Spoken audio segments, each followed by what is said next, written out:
सुबह का सूरज main street के नेशनल बैंक की खिड़कियों पर चमक रहा था। बहुत खूबसूरत दिन था।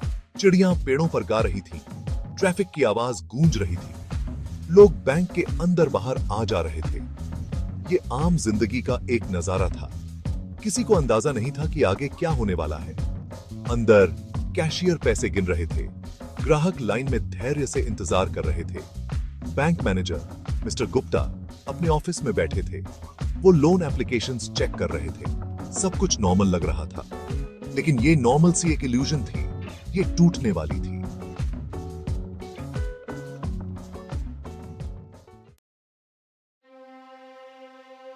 रवि एक जवान लड़का था जिसका फ्यूचर बहुत अच्छा था। वो इंटेलिजेंट और हार्ड वर्किंग था, पर किस्मत को कुछ और ही मंजूर था।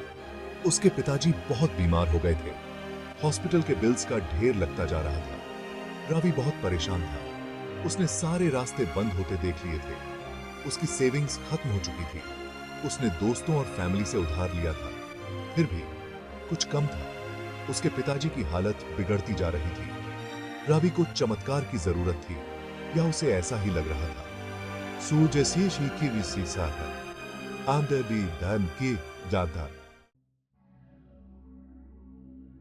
एक शाम रवि अपने दोस्तों विजय और सुनील से एक चाय की दुकान पर मिला।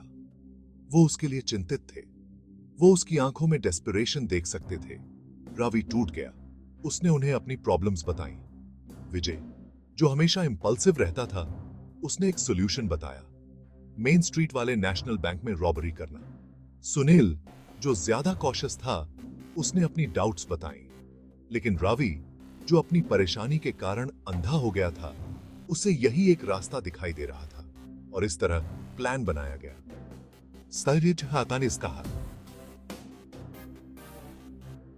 अगले कुछ दिन तीनों ने प्लान को अच्छे से तैयार किया। उन्होंने बैंक को देखा, उसकी सिक्योरिटी रूटीन्स को नोटिस किया। विजय ने एक गन ले आया। सुनील, जिसे इलेक्ट्रॉनिक्स की नॉलेज थी, उसने अलार्म सिस्टम को डिसेबल करने का तरीका ढूंढ लिया। रवि, जो गिल्ट और फियर से घिरा हुआ था, उसने अपने काम पर ध्यान देने की कोशिश की। वो जानता था कि यह गलत है, लेकिन वो खुद को फंसा हुआ महसूस कर रहा था। अपने बीमार पिताजी का ख्याल उसे आगे बढ़ने की हिम्मत दे रहा था।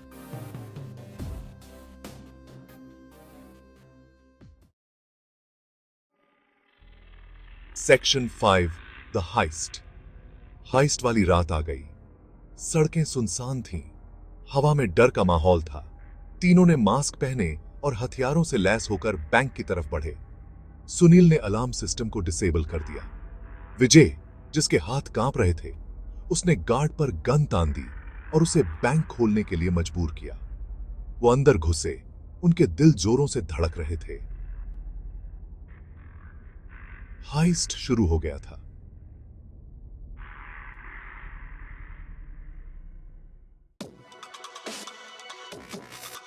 Section 6, the alarm. बैंक के अंदर रवि ने डरे हुए बैंक एम्प्लॉइज को वॉल्ट खोलने पर मजबूर किया। उन्होंने बैग्स में कैश भरना शुरू कर दिया। अचानक एक तेज आवाज ने सन्नाटा तोड़ दिया। अलार्म! सुनील से गलती हो गई थी। उसने अलार्म को डिले तो किया था, डीएक्टिवेट नहीं किया था। उन पर घबराहट हावी हो गई। पुलिस कभी भी पहुंच सकती थी। उन्हें भागना था।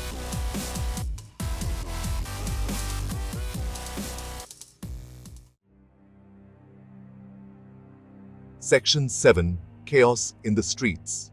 तीनों पैसे से भरे बैग्स लेकर बैंक से बाहर भागे।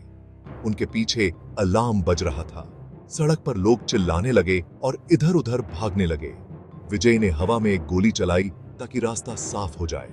पुलिस सायरन्स की आवाजें दूर से आ रही थीं, जो पास आती जा रही थीं। पुलिस बैरिकेड की वजह से उनका एस्केप रूट ब्लॉक हो गया था। वो फंस चुके थे।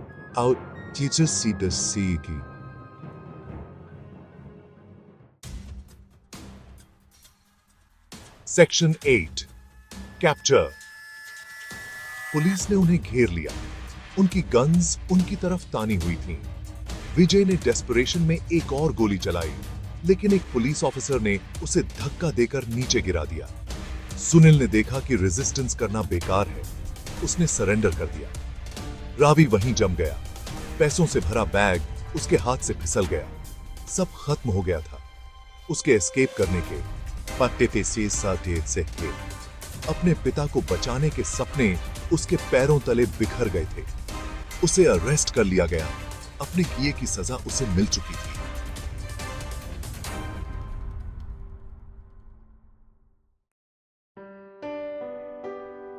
Section 9, remorse. जेल की ठंडी और सख्त हकीकत में रावी को आखिरकार अपनी गलती की गंभीरता का एहसास हुआ।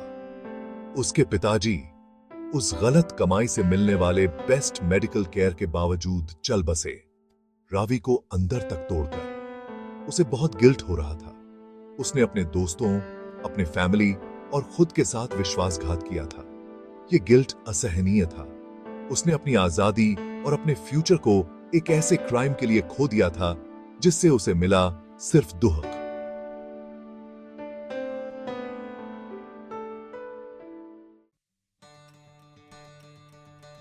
Section 10, a second chance. साल गुजरते गए। रावी जेल से एक बदला हुआ इंसान बनकर बाहर आया। वो नाइव, डेस्परेट जवान नहीं था जिसने एक भयानक क्राइम किया था। उसने सोसाइटी को अपना कर्ज चुका दिया था। उसने अपनी गलतियों को सुधारने की ठान ली थी। उसने अपना जीवन दूसरों की मदद करने के लिए समर्पित कर दिया। उसने अपनी कहानी लोगों को सुनाई, यंगस्टर्स को डेस्परेशन के डेंजर्स और आसानी से मिलने वाले पैसों के लालच के बारे में चेताया। वो जानता था कि वो अपने पास्ट को मिटा नहीं सकता, लेकिन उसने उम्मीद थी कि वो अपने एक्सपीरियंस से दूसरों को एक बेहतर रास्ते पर ले जा सकेगा।